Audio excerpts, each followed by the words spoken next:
पांडुरंग गुरु तत्व के रस में डूबे रहते थे।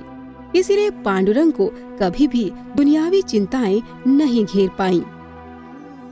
रंग अवधूत महाराज को तो गुजरात के लोग अच्छी तरह जानते हैं। नारेश्वर में उनका आश्रम है। अभी उनका शरीर नहीं है, लेकिन उनकी सुवास तो सभी गुजराती तो जानते ही हैं। घर का नाम पांडुरंग था। आर्थिक स्थिति कमजोर होने के कारण फीस भरने के पैसे नहीं थे। अब आखिरी दिन है, फीस नहीं भरेंगे तो नहीं चलेगा। कुछ सहपाठी आए, बोले हम तुमको उधार पैसे दे देते, फिर तुम्हारे पास आए तो दे देना। बोले नहीं। रंग अवधूत अर्थात पांडुरंग, पांडुरंग विद्यार्थी में से रंग अवधूत महाराज प्रकट हुए। बोले मैं उधार नहीं लेने का प्रण किया है। जो नियम करते न उसमें लगे रहते तो भगवान प्रसन्न होते। मैं उधार नहीं लूंगा। बोले नहीं, किसी का दान मैं नहीं लूंगा, ऐसा मैंने निर्णय किया है। विद्यार्थी जीवन में किसी से पैसे लेके पढ़ूं नहीं।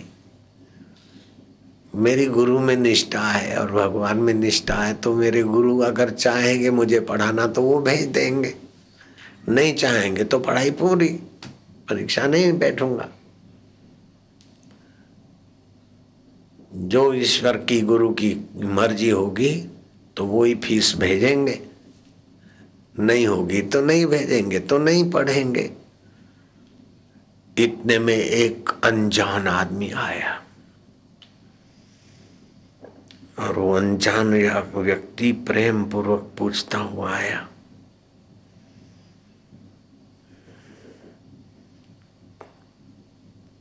और सभी विद्यार्थी दंग रह गए कि आदमी इस कमरे में कैसे पहुंचा। बोले पांडुरंग रहते हैं, पांडुरंग विद्यार्थी। बोले हाँ, क्या काम है। बोले तुम्हारे से हमने पैसे लिए थे, ये ले लो। पांडुरंग ने कहा मैंने किसी को पैसे दिए ही नहीं उधार, आप भूलते हैं, किसी दूसरे के पास जाना। दूसरे विद्यार्थियों ने कहा पांडुरंग तो इस हॉस्टल में एक ही है, यही है। उस व्यक्ति ने कहा देखो, आपके पिता से मेरे पिता ने पैसे लिए थे 300 रुपए। वो मरते समय मेरे को बोल गए कि मैं चुका नहीं सका हूं, तो मेरा बेटा है, मेरा ऋण चुका देना। मैंने पिता को वचन दिया है। मैं 150 रुपए तो इकट्ठा हो गया मेरे पास, वो आप ले लो, बाकी के पैसे और ब्याज सहित मैं चुकाऊंगा।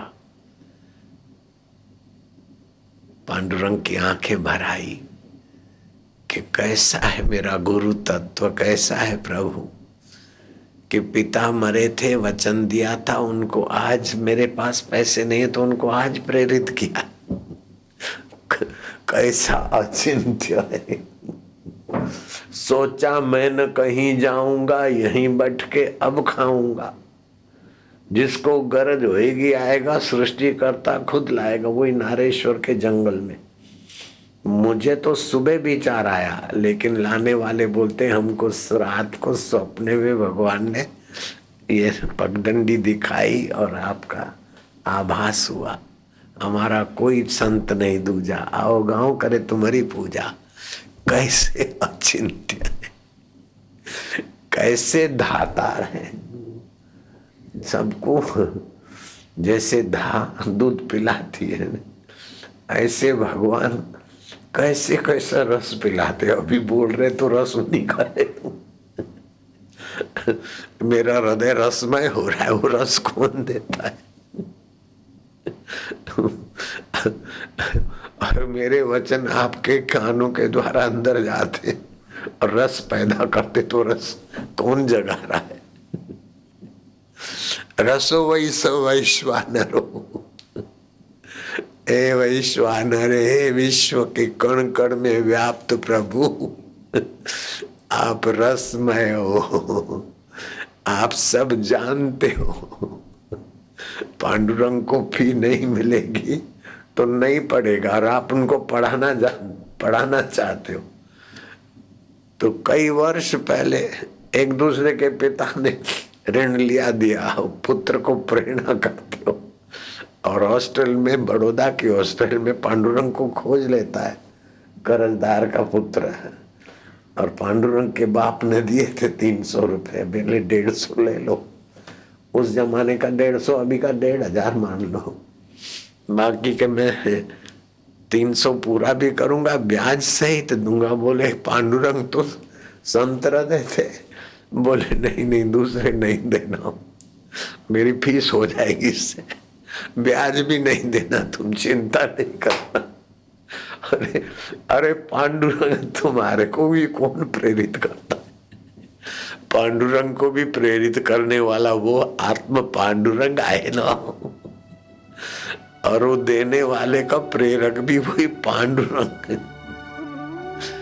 विठ्ठल कहो, पांडुरंग कहो, अणु से अणु, महत से महत कहो, शिव कहो, प्रभु कहो, गुरु कहो, कितने भी नाम लो फिर भी हरि अनंत, उसकी लीला अनंत, उसके नाम अनंत, उसका सामर्थ्य अनंत।